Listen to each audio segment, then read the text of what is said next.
Nunca entendi como brincar com outras crianças. Achava estranho ir na casa das coleguinhas e ver cercada de outras crianças. Aprendi a gostar de brincar sozinha. Construí um mundo só meu. Um mundo em que podia controlar cada aspecto sem sentir medo do inesperado. Sem medo de levar uma rasteira na vida. Entrar no mundinho de outra criança envolvia riscos. Riscos que naquela época não sabia nomear. Apenas temia. Hoje sei seus nomes. Junto ao outro, a brincadeira se tornava imprevisível. Havia sempre a possibilidade iminente da discórdia, da inveja, dos ciúmes, da rejeição. Ninguém me contou que a companhia também envolvia riscos bons. A amizade, a alegria, a confiança, o amor. A gratidão de se preencher um vazio que ocupava espaço demais. Era opressivo demais, inominável demais.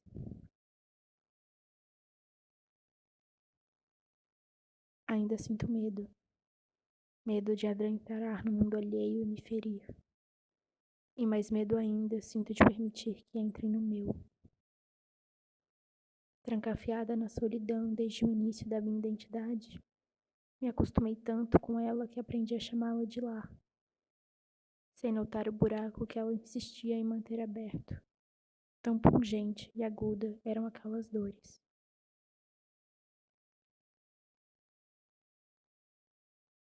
Aprendi a gostar da minha cela. Fiz dos seus enfeites minha companhia. Despejei neles todo o amor que estava desesperada para dar. Quando a dor se revoltou e rasgou seus limites, voltei a caminhar pelo mundo como pedinte, torcendo para não ser tarde demais para brincar no mundo de alguém. Eu entrei no mundo deles, me tremendo e assustada, cambaleante.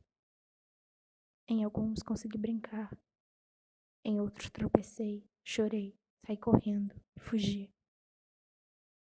Ainda chorando, busquei refúgio reconstruindo minha cela. É essa dinâmica que ainda me guia pela vida, que direciona meu subconsciente, minhas relações. Isolada em mim mesma, desfaleço por carência, desejando de dentro da minha cela, tecida em fios de medo, alguém que queira brincar comigo.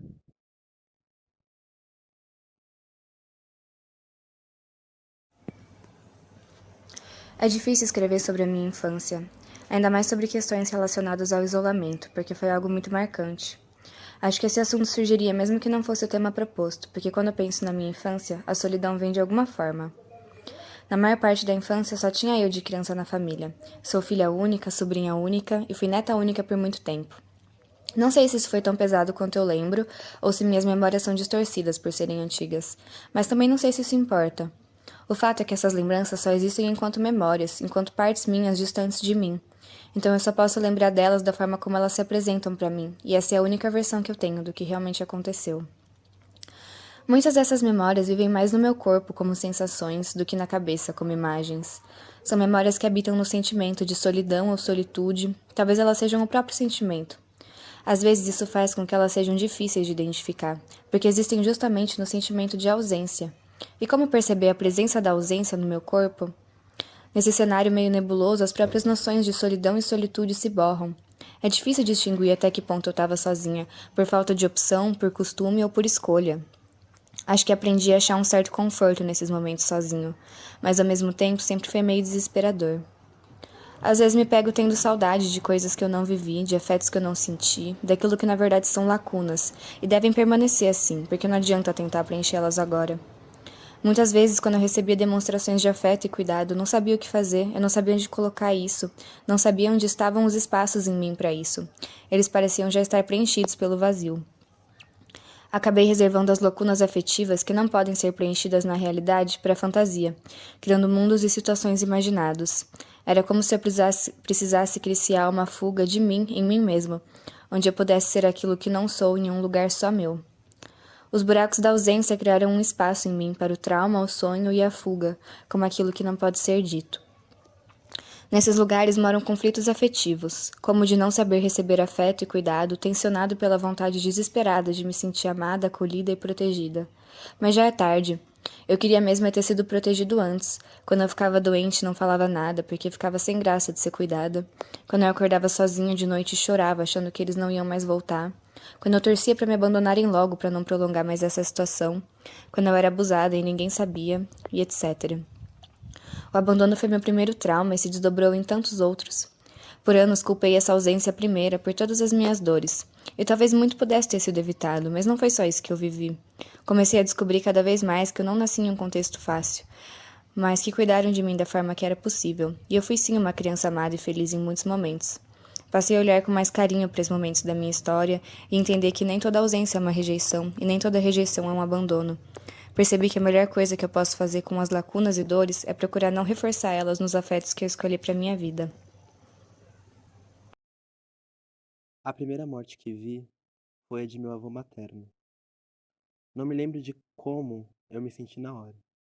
Me lembro do rosto do meu avô, lembro de seu cheiro de cigarro, lembro do seu costume de me dar moedas quase todos os dias. Me lembro dele me chamando de pinguim. Lembro um pouco do cheiro e da umidade e do gaveteiro que havia em seu antigo quarto, que hoje faz parte do quintal da minha casa. Eu lembro até do momento exato de quando eu soube de sua morte, ao ouvir minha mãe dizendo, apressada e com algum choro retido na fala, andando em direção à sala: meu pai morreu. E lembro que meu pai estava presente. Não me lembro do que senti, nem sei se senti algo. Mais tarde eu entenderia que meu avô não tinha sido um homem bom para sua esposa e filhas, e me recordaria de uma cena que eu não vi: suas 5 filhas abraçadas juntas, chorando em seu enterro, sem que em nenhum momento uma se separasse das outras 4. Assim, meu avô foi enterrado, em uma cidade diferente a qual nasceu, com suas 5 filhas chorando, inseparáveis, uma dando força para que a outra não caísse, tal qual antes e depois do enterro. O abraço e o choro delas ainda carregam para mim um mundo de histórias não ditas, de verdades reais demais para se contar aos filhos e sobrinhos tão jovens. Anos depois, eu vi a morte repentina do meu padrinho e tio, casado com a mais velha das irmãs. Minha mãe, a caçula, o conheceu ainda muito nova. Se lembra dele com carinho. E se hoje cuida das plantas tão queridas por ele, é porque também cultiva a memória de quando meu tio foi buscá-la no hospital, coisa que meu avô não fez. Senti, com a morte dele, o quintal onde minha família mora estremecer. Senti as paredes racharem, as torneiras vazarem, os quadros caírem, os chuveiros queimarem, a terra dos vasos secar. Senti também a força de consertar tudo e colocar tudo no lugar. Senti as folhas secas me dizendo para me acalmar, senti o sapato apertar e também senti o prazer de pisar descalço no chão de sempre.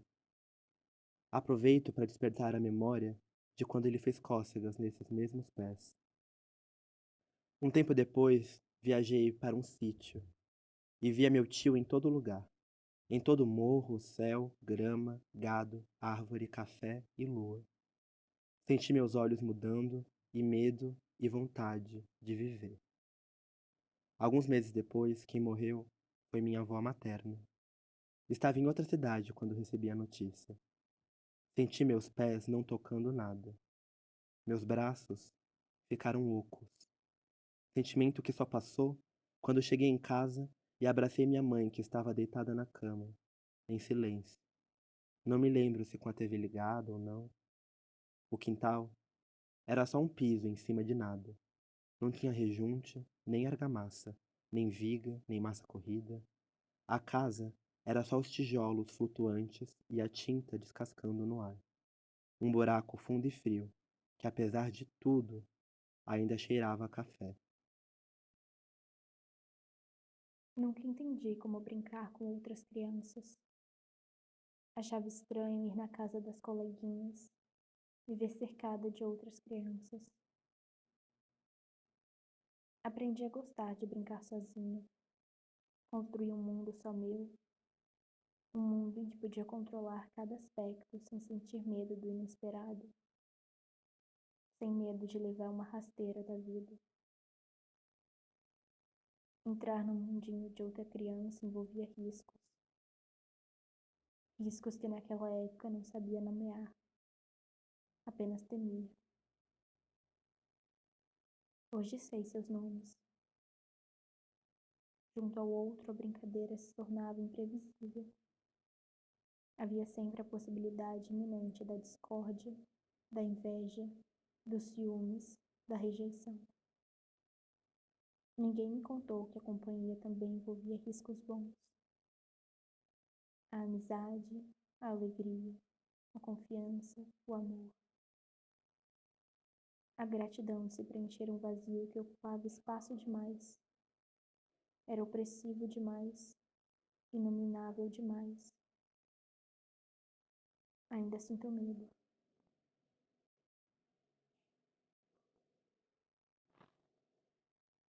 Medo de adentrar no mundo alheio e me ferir. E mais medo ainda sinto de permitir que entre no meu. Trancafiada na solidão desde o início da minha identidade. Me acostumei tanto com ela que aprendi a chamá-la de lar, sem notar o buraco que ela insistia em manter aberto. Tão pungente e aguda eram aquelas dores. Aprendi a gostar da minha cela. Fiz dos seus enfeites minha companhia. Despejei neles todo o amor que estava desesperada para dar. Quando a dor se revoltou e rasgou seus limites, voltei a caminhar pelo mundo como pedinte, torcendo para não ser tarde demais para brincar no mundo de alguém. Eu entrei no mundo deles, me tremendo e assustada, cambaleante. Em alguns consegui brincar. Em outros tropecei, chorei, saí correndo, fugi. E ainda chorando, busquei refúgio reconstruindo minha cela.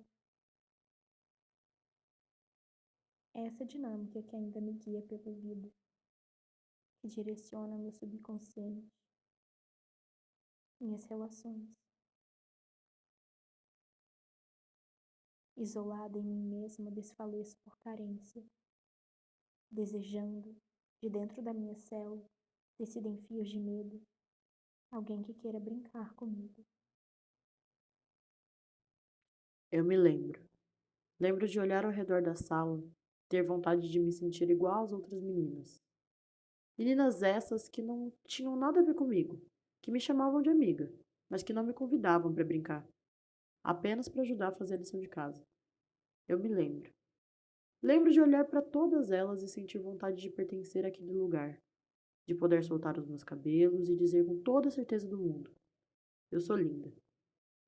Eu lembro de implorar por amizades que me desprezavam, de me imaginar naquele meio e de querer alcançar uma beleza que me foi mostrada desde pequena como a única opção.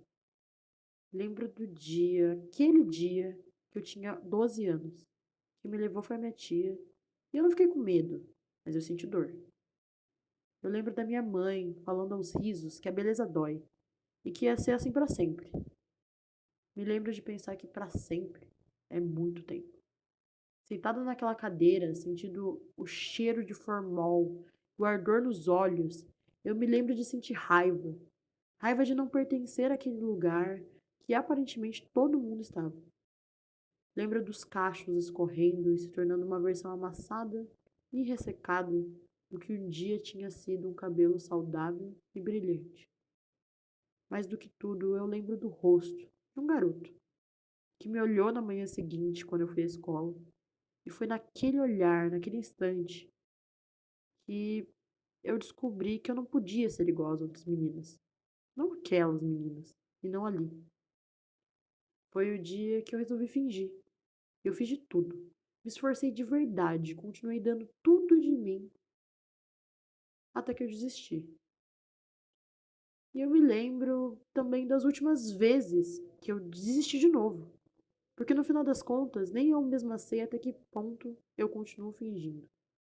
E tudo bem também, porque eu me lembro que aquela menina que queria ser elas teria muito orgulho da menina que é hoje. Eu me lembro de muitos anos sofridos e vividos.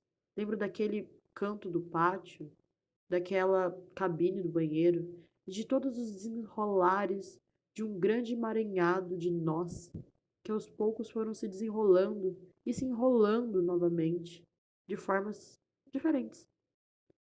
São eles que tornam aquela garotinha tão especial. São elas, as lembranças, que me compõem nessa história e que fazem eu olhar no espelho e me enxergar.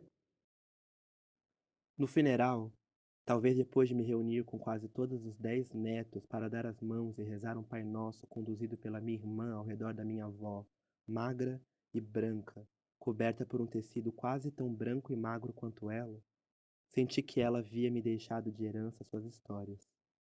Histórias que ela não conseguiu me contar em vida. Algum tempo antes, ela me disse que me amava. O amor da minha avó, por mim, me permitiu escrever e ler e aprender o mesmo crochê que ela ensinou para as filhas. Senti também que meus olhos já eram outros. Olhos que precisavam de óculos tais quais os do meu avô, do meu tio e minha avó.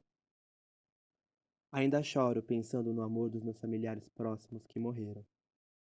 Lágrimas parecidas com as que choro ao pensar na solidão e na força de outros familiares, de outra família, com histórias que não conheço. Hoje moram na antiga casa de minha avó sua neta mais velha e 2 de suas bisnetas. Sua primeira bisneta, que ainda não completou seus 10 anos, já vivenciou tantas mortes quanto eu. E apesar de toda a sua infância no auge, carrega na voz e no olhar algo que me lembra o segredo retido no abraço das 5 irmãs. Um saber de algo que eu mesmo ainda não sei. Talvez, enquanto eu herdei as histórias da minha avó, ela tenha herdado os segredos. Eu não acho justo colocar em uma criança o peso e a responsabilidade da sabedoria de uma velha, mas também enxergo com meus olhos novos as coisas não ditas por minha avó no choro dela, na risada dela, nas perguntas dela. Em todo caroço de abacate existe um abacateiro.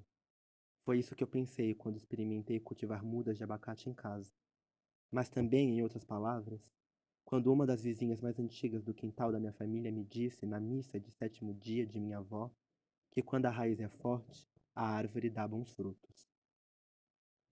Não digo que estou com as memórias organizadas. Comecei a fumar cigarro e não me esqueci que disseram que meu avô morreu com os pulmões intactos, apesar de uma vida inteira fumando. Não esqueci da história terrível que minha mãe me contou sobre meu avô, ou do fato dele possuir uma arma e uma foto indecente na carteira, e que ninguém sabe o paradeiro de nenhuma das duas. Nem esqueci da foto da minha avó segurando um facão, e nem do carinho e da bondade do meu tio. Aprendi a fazer cachecol no tear depois da morte dele, e descobri depois que ele também sabia fazer. Me lembro deles quando ajudo alguém ou observo minha família conversando alto, nas mesmas cozinhas e quintais. Quero agradecer, ou melhor, quero crescer e me tornar a raiz forte que minha avó colocou dentro de mim, e criar as folhas que meu tio ensinou depois de morto minha mãe a escutar, e derrubar os galhos que meu avô derrubou, mas desta vez quero tentar não atingir ninguém. Quero crescer e virar a árvore que as 5 irmãs regaram, e dar sombra e amor para a bisneta de minha avó, e permitir que ela coloque os segredos dele, ou melhor, dela, dentro de outra semente. Quero deixar de herança as histórias que eu não conseguir contar.